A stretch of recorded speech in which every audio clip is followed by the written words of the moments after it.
Hi, everyone. Good afternoon. I wanted to thank you so much for joining us today. WLAM Oakland is very excited to have Carrie Holland here speaking with us. Carrie is a family physician and the CEO of her full-time life coach practice, where she teaches women like us how to build strong habits. She helps overstressed, high-level working women prioritize themselves. She's also the host of a weekly podcast, Strong as a Working Mom. So be sure to check that out as well. And with that, I will let Carrie take it away. Thank you so much, Carrie. All right. Thanks, Marissa. Um, Hi, everybody. So this is the first time I'm doing it in webinar format. So hopefully everything goes okay, but please shout if there's any like logistical stuff that isn't working. But I'm Carrie and I'm super excited to share these tools with you. And I don't want to waste any of your time. So we're just going to get right to it. Okay. So if I can advance this, sorry, I'm going to try and advance the slide here. Okay. All right. So I am a medical student at heart. And when I walk into a lecture, I like to know what the objectives are. So you can take a look at these, but I like to know when I'm walking into something, what I'm supposed to take away. Okay. So this is what I want you to take away today of anything. So if you leave with nothing else from the next like 40-ish minutes, I would direct your attention to number 4. So if nothing else, my hope is that I can show you just how powerful your thoughts are. And then once you can use those thoughts, you can use them to reconnect with your own emotional authority. And honestly, that is my goal for you, because once you do that, that is what is going to put you back behind the steering wheel. Okay. Because what it's going to do is it's going to put you back in control of your life instead of living at the effect of it. Okay. So that if we can do that today, then I'm gonna high five myself because I'm doing my job. All right. So just a little bit about me. So what I'm sharing with you today are tools that I use myself, but also use with my clients pretty much every day to show them their minds and their problems from an entirely different perspective. So to be fully transparent, these are tools that I really wish that I had had back in this first picture in 2005, because in the 18 years that passed between those pictures, I will admit, I struggled a lot. So I became a full-fledged physician, started my first full-time job, got married, had kids, navigating being a full-time working parent, became estranged from my own parents, and was and still dealing with my mom, who was spent most of her time in and out of jail and a psych ward. So as you can imagine, I struggled quite a bit. And it wasn't until I decided to do some serious, legit, like hard work that I realized what was going on. And I spent a lot of time being angry about my circumstances. And it didn't matter if I was racing to deliver a baby at 2 a.m, if I had a full clinic schedule, if I was asking my kids to put their toys away, if my mom was acting up again, didn't matter. It always came back to the same thought: I can't do this. And it was a thought that I let basically permeate every part of my life. And I told it to myself enough that I basically felt fried, completely fried. And I was miserable until I got tired of myself, frankly. I got tired of it. I got tired of being tired. And so that's when I chose to do the work. And so in full transparency, I got a lot of therapy. I found a coach and got my own coaching. And through that work, I realized that it was that thought: I can't do this. That thought was creating all of these results in my life. And I didn't like that. And once I realized the connection between that thought and those results, that's when I made a very conscientious effort to shake up my script entirely. And so again, with a lot of work, I'm not gonna lie, this took some time, but with a lot of work, I finally moved from when things get hard, because they still do. But now, instead of telling myself, oh my God, I can't do this, now I tell myself, hey, I am strong. I can do this. And I'm not BSing myself, because I fully believe it into my bones. And honestly, all of this work has allowed me to be able to now like sit here in front of you and share this information, because it was so transformative and so powerful for me that honestly, I will share it with anybody who, with ears, like anybody who will listen, because I feel that this stuff is so important. We need to know about it. So if you're wondering what any of this has to do with work-life alignment and feeling better, let's go. Okay. So I'm going to start with a question that my own coach asked me. So at the risk of making you mad, so what if I told you that it is not your schedule? Okay. It's not your schedule. It's not, if you have kids, it's not your kids' extracurricular activities and being a kid Uber. It's not your household responsibilities. It's not your career. It's not your dog. Like none of those things are keeping you from changing your life. Okay. But I get it. It's easy to think that. All right. So I'm going to throw some other sentences out. Okay. Because I'm using examples. So I'm just backstep for a minute. I'm going to use examples that a lot of my own clients have told me. So I'm going to ask you as we're going through this, you can certainly insert your own examples because you probably have your own. However, I'm going to hazard a guess that some of you can relate to some of these. Okay. So if you've ever had any of these thoughts, it is impossible for me to. There is no way I can. I cannot. I am too busy, right? And then fill in the blank. Take any of the sentences and complete them on the right. If you have any, have you ever thought any of those sentences? Let me ask you one of my most favorite questions that I ask my clients all the time. Okay. How does it feel to think that way? So how does it feel when you think, I cannot turn off from work? I can never leave work at work, just as an example. Okay. I'm sure you have your own, but imagine, how does it feel to think that way? So it probably doesn't feel very good. So my point is, how about we shake that all up? And that's what we're going to do. And that's what I'm hopefully going to show you. Okay. So from the outset, what I want you to know and what I want you to start planting the seed is that the most powerful tool that you've got is sitting inside of you already. It's sitting here watching this presentation and watching me flap with I talk a lot with my hands, I'm sorry. But the most powerful tool that you've got for creating change in your life, you've already got it. Okay. So what we're going to do is I'm going to show you a tool to help you optimize it so that you can honestly leverage more awesomeness in your life. Okay. We're going to make things better. So how do we do that? It's with a tool. Okay. So this tool is called the thought cycle. So I'm going to show you this, and then we're going to take it to another level, and I'm going to show you how to actually practice thinking. So let's talk about the thought cycle. Okay. So you may have heard it or you may have come across it because it's based on universally accepted truths. Okay. So this is actually the basis of cognitive behavioral therapy, but we're going to take it far beyond that. All right. So I use it as a framework for problem solving. And again, you'll find this in philosophy books, psychology books, and textbooks. But it's a really clean tool in that it helps you to slow down time. This is what I love about it because, again, I know I talk fast, but my thoughts are moving even faster. And so when we're getting to the root of our problems and we're really pulling apart our thoughts, this tool helps us to slow down time. And what really it does is it helps for us to aim to identify the root cause of the problem, which we're going to get to in a minute. We're going to get to causes and symptoms in just a few minutes. The best part about this tool is that I started as a full-time family physician. And then as I built up my practice, I slowly kind of transferred and now became a full-time coach. So I've been coaching full-time for 4 years. And in that time, I have yet to run into a problem where I could not apply the thought cycle and come away with a deeper understanding. Okay. So it really can be applied to most any problem. And I think of it very simply. This is our brain's operating instructions right here. Okay. So let's talk about the components of them. We're going to do a quick dive into each of them, and then we're going to move on to how to practice thinking. All right. Okay. So these are the components of the cycle. So very simple. Circumstances. Once we interact, we'll go through all of these. So circumstances, and once we interact with our circumstances, we have thoughts. Our thoughts drive our feelings. Our feelings then lead us to take action, and our actions ultimately produce our results. Okay. So again, you may have seen this somewhere. This is not, I didn't make this up. Okay. But it's always in this order. So let's talk about each one of them. And if you see me looking down, I do have some notes in case I get nervous. Okay. Okay. So circumstances, starting at the baseline here. So what they are, they're fact. So generally, most everybody can agree on them. The weather is 80 degrees today. It'd be nice. The sky is blue.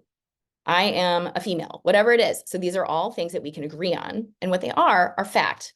So the key takeaway about circumstances, though, is that they are neutral. Okay. And this is going to be important the farther along we get. They are neutral. They are neither good nor bad. All right. Neither good nor bad. And they're out of our control for the most part. All right. That's another key piece because paradoxically, it is often what we try to change in order to make ourselves happy. Okay. So I have a bunch of examples on the right side. So your schedule, oftentimes you don't have control over that. Your weight, that's another entire different subject and a different topic. Your career, yes, you chose it, but once you're in it, sometimes you don't have control. A person, we most definitely do not have control over other people, whether it's your partner at work, at home, your client, your boss, we don't have control. And most definitely your childhood. Okay. So the takeaway here is that they're neutral and they're neither good nor bad. But then once we start interacting with these neutral circumstances, that's when things get interesting. Okay. So that's when we have thoughts. All right. So thoughts are the meaning that we assign to our circumstances. Okay. So this is where we get in some adjectives and descriptions and opinions. So I'm going to ask you to use some I'm a very visual person. So I'm going to ask you to use your visualization here for just a second and imagine your brain as a social media scroll. Okay, just go with me on this. So imagine your social media scroll of choice, Facebook, Instagram, Twitter, whatever. So imagine that and imagine what it looks like. It's a bunch of sentences, right? So now take it a step further. How many of those sentences are legit truth? How many of those sentences on social media are legit facts? Okay, very few, right? Our brain is the same way. So our brain is full of sentences, and so many of them are our thoughts, but they're not fact. Okay, that's our scroll. The key thing is that we're often not even aware of them, but I'm going to teach you that in just a couple minutes. We're often just not aware of them. They're just operating in the background like white noise. Okay, but they're often the cause of our problems, right? And I'm going to teach you why in just a second. And this is where your power lies. Okay, so there's a couple of tricky parts about our thoughts. So when we take a thought and we repeat it to ourselves often enough, what happens? It becomes your belief. It becomes your truth. Okay. So in my own example, my truth was, I can't do this. All right. I said it enough times to myself that it became like I was reporting the news. Right. And that's where it gets tricky because thoughts are not fact. So just because we believe it and just because we have said it to ourselves enough times, it doesn't mean that it's the truth. All right. So that's where things get tricky, but it's also where we have all the power because we can change our thoughts. All right. And so then on the other side, I just have examples. Okay. So I'm going to take the top one. So imagine your client. Okay. So imagine you have a client, you're working with a client. So I just chose she is a neutral circumstance. Okay. She's just a person. Right. But you could choose to think she sucks the life out of me. Okay. And that's going to make you feel a certain way. Right. Versus this client's having a hard time and I can help her. Okay, so same circumstance, same neutral circumstance, your client, right? Two very different thoughts. She sucks the life out of me, or I can help her, right? And those are going to lead you down very different pathways. And that's what I want to point out here. All right. And then once you have your thoughts drive your feelings. Okay, so this is fairly straightforward. So feelings are generated by our thoughts. So you cannot have a feeling without having a thought first. And generally, it's your brain's interpretation of an emotion. They start from your brain and they travel out. So it's like the flushing in your face when you get embarrassed, or the pit in your stomach when you feel sad, or the sweating on your face when you get nervous, whatever that may be. Okay. So here is a key thing that I want you to know about your emotions, okay, or your feelings. I use them interchangeably. So I want you to try on this concept. No emotion can harm you, okay? It is just that important. I'm going to say it again. No emotion can harm you. So I'm going to throw out an example here. So imagine, I know this is a thought or a feeling wheel, and there's tons and tons of feelings on here, but imagine your worst feelings, the worst feelings that you can imagine, okay? So for me, it would be rejection, shame, and humiliation. So imagine those are the worst feelings. What is the worst that happens when you feel that emotion? What is the worst thing that happens if you feel shame? You feel it. Okay. And the reason I bring this up is because I want to point out that no emotion can harm you. Okay. No emotion can harm you unless you let it. All right. And everything we do or don't do is because of how we think it's going to make us feel. But if I can show you that you are perfectly capable and you're absolutely capable of feeling any emotion, whatever, positive or negative, but think of your worst ones. You're absolutely capable of feeling rejection and coming out on the other side just fine. In fact, more than fine because you have your own back. Then that is when your world opens up. The more negative emotions you are willing to feel, the more success you are going to have in your life. I guarantee it. Okay. So that's your feelings. And it's from your feelings that we take action. Okay. So again, pretty straightforward. So actions come in essentially three varieties, right? Something you do. So that's a behavior. Something you don't do, because not doing something is also doing something. And then a reaction. And I think of a reaction as an outward display of an emotion that's meant to be processed inside. So that's when like you've had the worst day ever and you lash out at the Meyer cash register person because you just had a bad day and she has no idea what's going on. Okay, that's a reaction. That's an outward emotion that's meant to be processed from within. Okay. The other key thing to know about actions is this. So I have lots of book references. I'm a huge book nerd. I am a self-help book junkie. So here's your first one. I really loved Tiny Habits by BJ Fogg. So if you've read his book, one of his key tenets is you change best when you feel good. You change best when you feel good. So think about it for a minute. Positive thoughts drive positive action. Okay, so I'm going to use an example that I come across all the time. Some of the women that I work with are looking to lose weight. And so they will take all kinds of strides to change up their food, change up how they eat, come up with a plan, and they'll do the work. And then they'll step on the scale and maybe it hasn't budged. And then they will get all kinds of mad and decide, okay, forget that, and then just restrict the stink out of themselves and not eat any of their favorite foods and try to restrict themselves down to a lower size. And again, that's a negative thought pattern, or my point here is that you cannot beat yourself up into better, okay?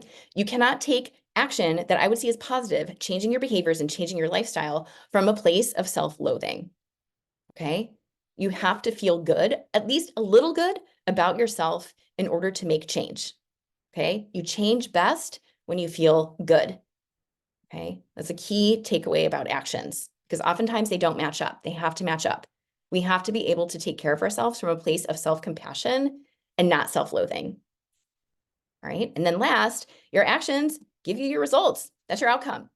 Okay. So that's the effect of your actions.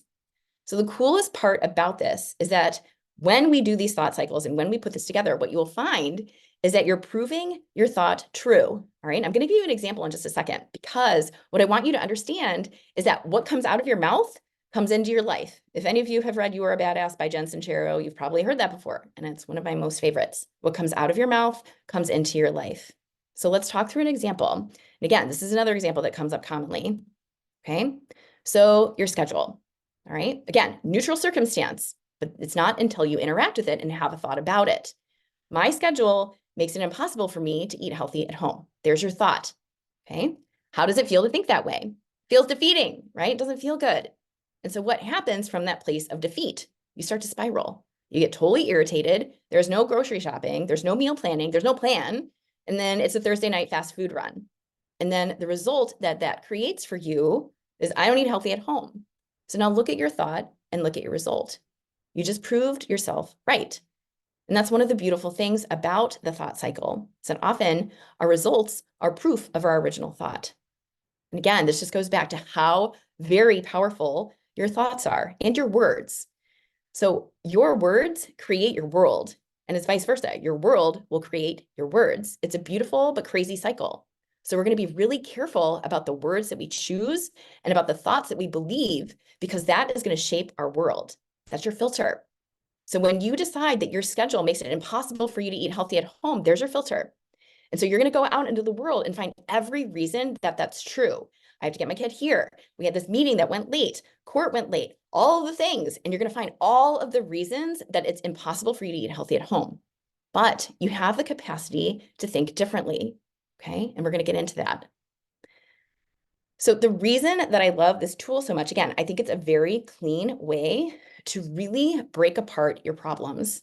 Okay. And again, what it's getting at is the cause.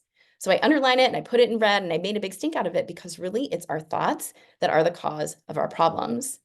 And I want to put this out here to show, are we treating the symptom or are we treating the cause? And really, we're aiming to treat the cause, right? So I'll use an easy example. So again, imagine a client or a patient came into my office and was like, hey, Dr. Holland, my arm hurts. And I'm like, okay, well, here's your ibuprofen. Have a nice day. We'll see you.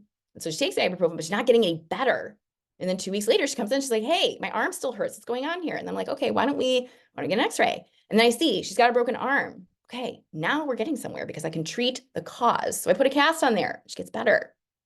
So another example, this comes up all the time. So I have clients who are trying to change their lives, trying to lose weight. And they'll come to me and say, okay, what diet is it? Do I need to do intermittent fasting? Do I need to go Whole30? Do I need to start Noom again? What do I need to do here? No, that's the symptom. We're not getting anywhere. So instead, my job is to ask really good questions and find out, okay, why do you overeat? What's going on here? I overeat because my work stinks. I overeat because I don't know what else to do when I get home and I'm bored. I overeat because my parents withheld food from me because I was a chunky kid. These are all the things that come up. And now I have something to work with. That's your cause. Again, your schedule. All right, I just need vacation. I just need a week away. That will help. It will help for a minute. But then all of your work is still waiting for you. So how about we look at what is causing you to have overwhelm at your work in the first place? Because then we're getting somewhere. We're treating the cause. Okay.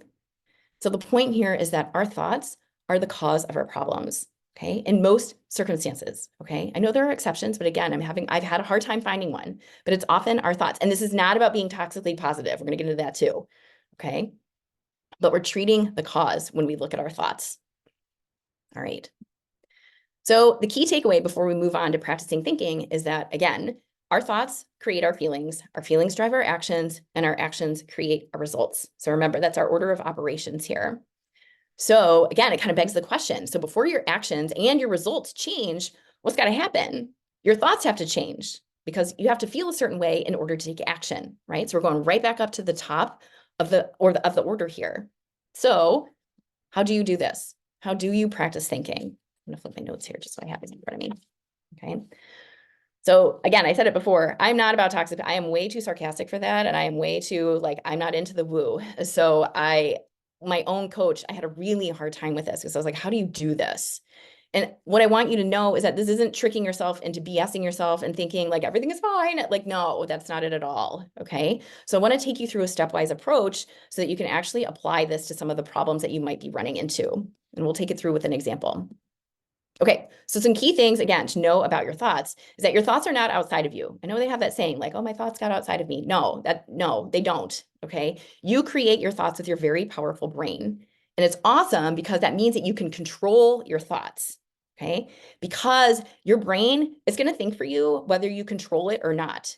So how about we control it and decide to make some really cool things happen, okay? So let's do this. This is how you practice thinking, 4 steps. Okay, so we're going to create some awareness. I'm going to explain how to do that. We're going to ask some really good questions, and then we're going to choose a new thought and practice believing it. And then we're going to go prove it true. Okay. All right. So first things first, in order to know where we're going, we've got to know where you're starting on the map, right? That's awareness right there. And so what that means is that we need to come off autopilot. So there's all kinds of research and statistics that say that we think anywhere from 20,000 to 60,000 plus thoughts in a day. That's a lot of thoughts. So we need to slow some things down. Okay. So this is where we're going to observe our sentences. I put Jiminy Cricket on here because that's what I think of. I think of Jiminy Cricket sitting on my shoulder, just watching my brain. But the key here is that he's silent. There's no judgment. There's no finger wagging. There's no, why are you thinking this way? It's just simply observation. So again, think about that social media scroll and all of those sentences. We're just watching. We're just looking at those sentences. All right. And then we're going to look for the sentences that are causing us pain. All right. So in this example, I'm going to use the example of it is impossible for me to exercise because that one comes up frequently. And again, choose your own, whatever it is impossible or whatever it is too hard or whatever it is I can't do, choose yours. All right. I'm just using one that comes up for me all the time. It is impossible for me to exercise. Now, if you have trouble finding the thought that causes you pain, because that can be challenging too, what do? So you can reverse it. So remember that thoughts create your feelings. You can go backwards. You can ask yourself, hey, how am I feeling right now? I feel so defeated. Why? Then you can ask yourself, why do I feel that way? I feel that way because I can't exercise. I have no time to exercise. There it is. There's your thought. Okay. So you can use it in either direction. That's what I love about this. And then one other thing I'm going to add here about your feelings. If you choose to identify the feeling, fine. But one of the things I'm just going to add is often we say, I am defeated. I am tired. I am fried. I am so angry. But what I'm going to encourage you to start doing, again, it's all about language for me. I really love listening to your words because they're so important and they tell me what your worldview is. And the more you say, I am fried, the more that becomes who you are. But you are not your emotion. So the more you can practice thinking and saying to yourself, I feel fried. What does that do? It creates space. It gives you space between yourself and the emotion, and you can step outside. Okay. So one of the best books, Level Up by Rob Dial, he said it best. This is it in a nutshell. You can't see the label when you're sitting in the jar. It's probably one of the best quotes I've ever come across. And it just woke me up. You can't. So when you're so busy thinking I'm fried, it's very difficult to remove yourself from that and look outside to see anything else. Okay, so instead, I'm just going to encourage you, I feel it, but don't be the emotion. You are not your emotion. Okay, I'm going to make a big stink out of that because often we get stuck in that and it makes it very hard to move, but it is possible to create space. Okay, so we're observing our sentences, we're slowing down, and we're finding the limiting belief. It is impossible for me to exercise. And once we find it, we're going to get curious about it and ask some questions. Okay, so question number one, it's 3 in a row. I'm stacking the questions, but is it true? Is it kind? Is it helpful? And I ask this because most often the answer is no. So let's take our question here. It is impossible for me to exercise. Is that really true? No. But then we're going to take it another step further. And this is one of my most favorite questions. This comes from Think Again by Adam Grant. So I don't know if you guys are familiar with Adam Grant. So good. He uses it in a little bit of a different context, but I took it and applied it to what I do. And so I'm going to ask you to ask, is there any evidence that the opposite might be true? So in our example, it is impossible for me to exercise. Okay. Is there any evidence that the opposite might be true? Okay. Yeah. Maybe I could get up 5 minutes earlier and do a stretch session on the Peloton app. Or maybe I can go for a walk around the neighborhood with my kids before I sit down and have dinner. Maybe I can pay a personal trainer and have that accountability to meet him in the morning for a course or a session before I go to work, whatever it is. And the whole point of this is 2 things. One, I'm asking you to prove yourself wrong, which I know that doesn't sit well with some people, right? That doesn't feel good, right? But when we are so bold and willing to go in and see where we might be wrong about ourselves, that is the highest level of growth and evolution that I can think of. And then second, it opens the door to possibility. So often when I work with people, they're coming to me telling me all the things are not possible. There's no way I can. I have never been able to. It is too hard for me to. And that, in my mind, that's all thinking an impossibility. And that's totally okay. Because again, it's your truth. It's what you believe. But if I can help you to see that there's some evidence that the opposite might be true, what we're doing is thinking in terms of possibility. And all I need is that small crack in the window to see that something else might be possible and for you to see it. Okay, that's all we need, because then we can open that window a little bit more as we prove ourselves correct. Okay, and then the last question, what is beyond the surface level? Okay, because often we stop at our initial thought. It's impossible for me to exercise. We can just take that as fact and we can stop there. But if we're willing to do a deeper dive and see what is under the surface level, then we get somewhere. I haven't exercised in 20 years and it's going to be uncomfortable. I remember what it was like to be a high school athlete at the top of my game, and that's nowhere near here. I don't want to ask my family to uproot their schedule so I can have 20 minutes to myself. I don't want to be selfish and take more time away from my kids. Okay, those are some of the things that come up. But that is very different than it is impossible for me to exercise. And that gives me something to coach on. That gives me something to dive in. And then we can dive in together and start to pull that apart and see that maybe it's okay that you do these things. Okay. And then next, we're going to choose a new thought and we are going to decide to believe it. And I underline decide because it is very much intentional. Okay. This is very much an active and engaged process. We are turning your brain on. We are turning off the autopilot and very much bringing it up front and in the forecenter. Okay. So here's the thing. So I said it before, we have like 20,000 plus thoughts a day, and those happen fast. It's kind of like a pinball. So they happen in rapid succession. And those negative and positive thoughts, they're all going to run together. They're all going to smash together. And that's okay. We're going to let it. So the hardest part for me was when I found limiting beliefs. So when I thought, I can't do this, right? And when I realized that that was bringing so much negative in my life, I was like, okay, I just want to turn that off. Like, let's just turn the switch off to that. But our brains don't work that way. I wish they did, but our brains don't work that way. So I'm going to give you another visual here in another book. So I don't know if any of you are familiar with John Acuff, but he's a fabulous author and a fabulous narrator. So this is from his book, Soundtracks, and this put so much together for me. But what he said was, often when we find these thoughts, we want to just turn them off, right? We want them gone, but our brains don't work that way. So instead, think of it as a volume dial. So we're going to allow those negative and positive thoughts, we're going to let them all run together because they're going to anyway.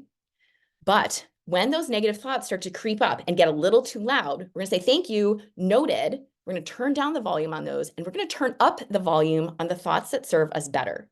It might be possible for me to exercise. That one sounds a little better. So we're going to turn up the volume on that. We're going to practice deciding to believe that. We're going to decide to believe it and be very intentional about it. Okay. And then once you do that, then, oh, actually, sorry, I'm getting ahead of myself. Okay. So here's the other piece. All right. So what happens if we choose a new thought? Okay. I might be able to exercise. So what happens if we choose that belief, but we're not in full belief yet? Because it happens all the time, right? So let's pull this apart a little bit. So what happens when you believe it is impossible for me to exercise? We already talked about it. Is it true? No. But what it does do is it keeps you safe. Okay. Your brain likes safety, and your brain likes the familiar. Okay. And so even though this thought doesn't help you, it keeps you from taking action. What it does give you is miserable. My term, I call it miserable comfort. Okay. You know exactly what you get. You get zero exercise, but you stay comfortable. And your brain likes that. Versus choosing this new thought, I might be able to exercise. So is that true? Yes, yes.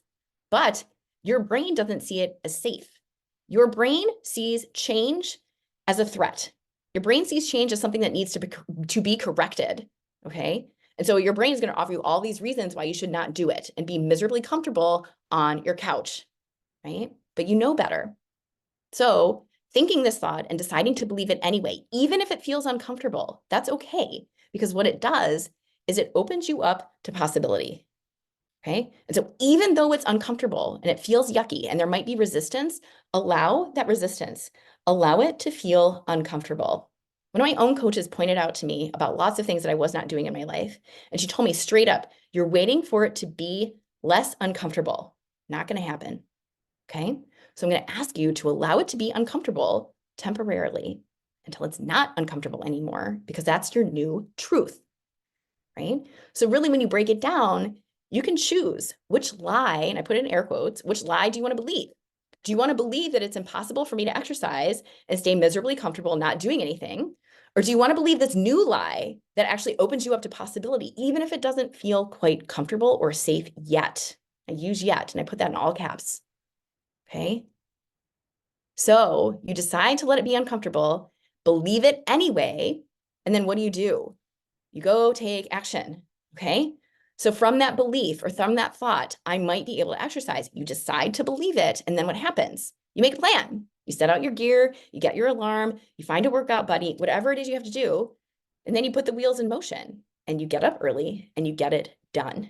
You get your exercise done. Okay. Your thought and your result proved each other true. Okay. And then you practice it. You put in your reps, right? Like if you want, just like building muscle, you put in your reps.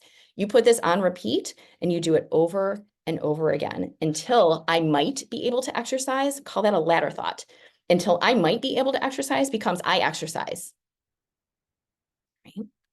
And so to put it all together, again, I'm just going to show you your thoughts create your results. Okay. So again, circumstance, your schedule, right? Before, your schedule, it was my schedule is so busy, it's impossible for me to exercise, right? We've taken the same circumstance and decided something else. My schedule is busy, but I can still make time to exercise. Again, how does that feel? How does that make you feel? Determined, empowered, excited. I'll take that over defeated any day. And if it leads you to plan ahead and set your alarm, get the gear, do all the things and get your workout done, what happens? You get your exercise done. That's the best, okay? That is proving your thought true. That is creating a new outcome for yourself. Okay, we're almost done. So why does this work? So I've alluded to it a lot, but your brain is super powerful. And the most important thing about your brain is that it likes to be right. And it likes to be right, especially about you. Okay, this comes back to identity. So again, James Clear, Atomic Habits, chapter 2, all on identity. Read it. It's probably my most highlighted, underlined, and scribbled chapter of all the self-help books I've read. But we'll get to that in a second. So what happens when you practice thinking and you decide to believe new thoughts, and then you go and take action? What you're doing is you're creating new pathways in your brain. You're giving your brain new information. You're telling your brain, hey, this is how it is around here. I am someone who gets her workout done. There's your identity, okay? So one of my most favorite quotes, and you've probably heard this before from Atomic, if you've read Atomic Habits, every action you take is a vote for the kind of person you want to be, okay? So if you want to be someone who is not fried, if you want to be somebody who gets her exercise done, if you want to be someone who eats healthy at home, what do? There's your result, and you can work it backwards. So I take those actions.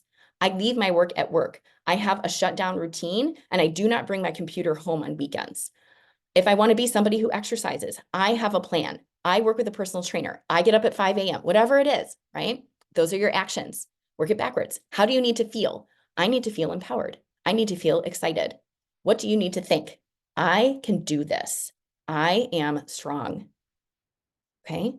You're creating new pathways in your brain that says, this is what it is. This is who I am. Okay. And the last thing I want, oh, actually, before I get to that, these are my books. And I realized as I was doing the talk, I realized I left a couple of off, but if you start with these, and I know any one of them, they're so good. They were so transformative for me. I know I've referred to them here and there, but just some books for your reference, because I really do feel that these are just so helpful. And then the last thing I want to just leave you with is this. I didn't understand this until I went through this entire process and changed. I'm going to move you, Marissa. Until I changed just everything. I changed my career. I changed my life. I changed my approach to fitness, all of it. And it wasn't until I realized that our thoughts really are habit and you can choose them. And so I choose to think that I'm strong because it brings so much better, not only to my life, but to my kids' life, to my clients' lives, all of it. Okay. I'll just stop myself there, but that's it. Thank you guys so much too. Thank you. I appreciate it. Thank you so much, Carrie. I'd love to open it up. Sylvia, it looks like you have a question, or is that a hand clap? Thank you so much, Carrie. I feel like this is barely scraping the surface, but such an amazing way to put everything together. And you know, a lot of us as attorneys, or you know, like as you said, women generally, we're in our thoughts, and those are such powerful tools. So thank you so much. Does anyone have questions? You can raise your hand. You can just speak out. There's only, you know, not too many of us. So if you want to just pop off mute and ask questions, go right ahead. I did have a couple questions if nobody else does, but I don't want to take over. So feel free to jump in. Carrie, what do you feel like when you take on a new client, what are the biggest challenges your clients face in the first, let's say 30 to 60 days? What's like the thing that you hear most often that gives people, you know, difficulty in implementing this process? I think probably the big thing is feeling stuck and just feeling like there's so much to do that it's such a large mountain to climb to like either change their lives or start exercising or start saying no at work. And it feels like such a large mountain to climb that there's like nowhere, right? It's like, and so my job is to help them break it down into the teeny tiniest little steps possible. And also to help them see that those tiny steps really matter, because often I'll just use another example is like, I'll use weight loss as an example. So often I'll be like, okay, what's going to help you like lose the first pound? And they're like, but I don't want to lose 1 pound. I want to lose 20. I'm like, I know, but we have to get to like 2, like, or get to the first one. Or for like with work, it's okay, I really would love to have less time at work and more time at home. And it's like, okay, what is the first step here? And maybe that means making some concessions and staying at work a little bit longer to get some stuff done so that you don't bring it home, right? Like, and it's really finding the smallest, like 1 degree shift that a person can make. And not only that, but having them have enough self-belief that it's going to matter. Because if they don't believe that it matters, they're not going to be compelled to do it, and then they won't. But if I can help them see that just making that tiny, tiny nudge, like yesterday, I was on the phone with somebody and she's like, I want to exercise 5 days a week for an hour at a time. And I was like, okay, that's great, but you're currently exercising 0. So what makes sense? And I was like, what do you think you can do on your very worst day? Because often when we create habits or we make change for ourselves, we try to do that from the stance of what can I do on my best day when I'm firing on all cylinders, clients go as scheduled, court goes as scheduled, life goes as scheduled, but it don't work that way. When does it ever work that way? So instead, I take a different approach, and it's not to be a Debbie Downer, but it's to be realistic. What can you do on your worst day? And here's why, because if they can do the thing, even on their worst day, that tells me, hey, I got this. you've got your own back, and you can take care of yourself, even when everything is falling out from under you. And that means something. That is self-efficacy right there. That's believing in your ability to do the thing you said you're going to do. So that's a very long-winded answer, but that's usually my approach. I love that. I think that's great advice. I think looking at all this, it seems like, oh my gosh, I have so much work to do. There's so many things I can improve on, but taking that small step. Yep. And I use that at work a lot. The big project, right? I'm like, I'm never going to get this done by next week, but taking it in small chunks is always really helpful. Yeah. Something that I have always struggled with is dealing with uncomfort and just like sitting in uncomfortable feelings. I hate that. I find all kinds of ways to avoid it. I don't like uncomfortable conversations. What do you have? What are your kind of tools to get us to like be able to sit in that uncomfort and really process it so that we can move forward from it? Yeah. Well, I alluded to it a little bit here, but it's creating awareness around it, because often we do a couple of things with our emotions. We will either resist them entirely, which I think of it as like shoving it in a back pocket till eventually it like burns your booty, or we retreat from it with like social media or shopping or whatever. We react to it, which is what I was talking about, like at the grocery store. But if you receive it, so if you allow the emotion, you don't really, I think of it as this way. I think of it as carrying it around with you in a box. Okay. So you have an emotion like discomfort, and you have it with you, sitting with you in a box with the top off, because often we try to shove a top on it. And then what happens? It's like there's molecules running around in there, and you have the top on. And what happens? Eventually the top's going to pop off. Right. But if you can take that discomfort with you in a box with the top off, what happens to those molecules? Eventually they dissipate. So you carry it with you, and you neither over identify with it nor under identify with it. So often, okay, so I'm a mom, sometimes we just have some issues. And sometimes in the evening, things get a little crazy around here. And so I'll be in my kitchen, like getting dinner ready and whatever. And I will just start to feel it. I will feel my body. So the other answer to your question is you go inside, right? Because oftentimes we go outside. It's like, oh, I just need to forget about this, or I just need to like type this email, or I just need to close this, whatever, and I'll be fine. But instead, to process and to really sit with it, you go inside. And what it means is identifying. I feel frustrated. I feel fill in the blank, whatever it is. But then not only are you naming it, then you're scanning. And this is what I help people do. I was having them close their eyes and just tell me, okay, tell me about what it feels like when you're frustrated. My face feels hot. I feel my shoulders clench up. I feel my jaw tighten. I feel everything get tight. I feel like a rubber band. And then we don't judge it, right? We don't judge it, just allow it. And that can be very uncomfortable. But again, as I said before, no emotion can harm you. So if you allow that discomfort to be there with you, and sometimes I'll even repeat it to myself, this is what frustration feels like. This is what frustration feels like. I am okay, right? And you still go about your day. You're still going about your business. You're not wearing a sign that says like, I'm frustrated, I'm having a feeling. No, you just keep going on in your day, and you allow that to be there with you. You allow those things in a box with you until it goes away. And the more we try to resist it, the harder it is. But if we just allow it, and again, it's all about going inside. It's really scanning your body. I was very resistant to this because I was like, I don't want to do that. That just seems no. But again, you don't think an emotion, you feel it, right? Processing an emotion happens from here down, right? But often, especially me, like I'm very cerebral. I'm very like, I want my stepwise process. And even this is a stepwise process, but some of this, my own coach has to shout it out to me, like, you just have to feel, you have to let it be there with you. So we can name it and describe it and get inside our body. And it takes practice. It's almost like a meditation practice, and it can feel really uncomfortable, but in the right setting. And when you're safe and you feel okay to be vulnerable to do that, you're okay, because you realize that you felt it all the way through and you were fine. In fact, you're more than fine because you handled it and it was okay. And then you're willing to do it again. Mm. Another long-winded answer. Sorry. Oh, that's really helpful. Thank you so much. Does anyone else have any questions for Carrie?